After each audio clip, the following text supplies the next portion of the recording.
વાગરા તાલુકાના જન અભિયાન હેઠળ અમારા રાજ્યના ગુજરાત પ્રદેશ કોંગ્રેસના ઉપપ્રમુખ પ્રભારી સાહેબ, જિલ્લા અધ્યક્ષ રાજેન્દ્રસિંહ રાણા, અમારા સિનિયર આગેવાન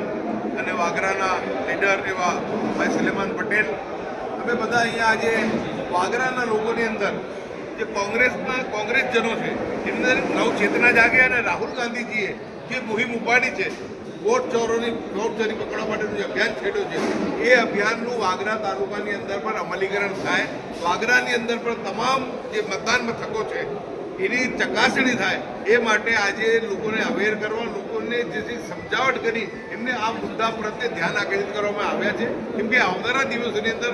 તાલુકા અને જિલ્લા કક્ષાની પણ ચૂંટણીઓ જ્યારે આવવાની છે, એવા સમયની અંદર રાહુલ ગાંધીજીએ આટલી મોટી મુહિમ ઉપાડી છે અને સમગ્ર ગુજરાતની અંદર કોંગ્રેસની અંદર એક નવચેતના આવી છે, એવા સમયની અંદર લોકો જાગૃત થાય, કોંગ્રેસના સમર્થકો આગેવાનો ભેગા પડીને આવનારી ચૂંટણીઓમાં પણ અમારો વિજય થાય અને મતદાર યાદી સુધારણામાં પણ અમે તમામ લોકો સામેલ થઈએ, એ વાત લઈને આજે અમે તમામ આગેવાનો અહીંયા આવ્યા છીએ.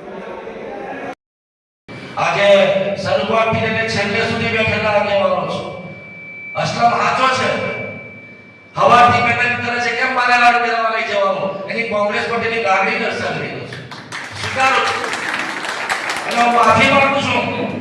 કે પહેલેથી લઈને છેલ્લે સુધીના દરેક આગેવાન બધા જ આપણને હકદાર છે, એમને ફૂલા પહેરવાનો અધિકાર છે, પણ સમયનો પણ થોડો આજે અભિયાનમાં આપણે સૌ અહીંયા ઉપસ્થિત થયા છે. ભરૂચ જિલ્લાના કાર્યક્રમમાં સૌથી પહેલા શુભ શરૂઆત, શુભ મુહૂર્ત કહેવાય એને વાગરા તાલુકા कांग्रेस समिति के राहुल जी बार-बार गुजरात की मुलाकात पे आ रहे हैं और पायलट प्रोजेक्ट के तौर पर गुजरात को पसंद किया है. दोस्तों, बहुत ही एक अच्छा अध्यक्ष गुजरात में अमित चावड़ा जी के रूप में हमको दिया. हमारे जिला का जो चुनाव हुआ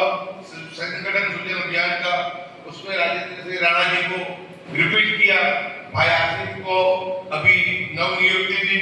यानी बहुत अच्छे तरीके से कांग्रेस पार्टी कोशिश कर रही है. सबको प्रदर्शन करना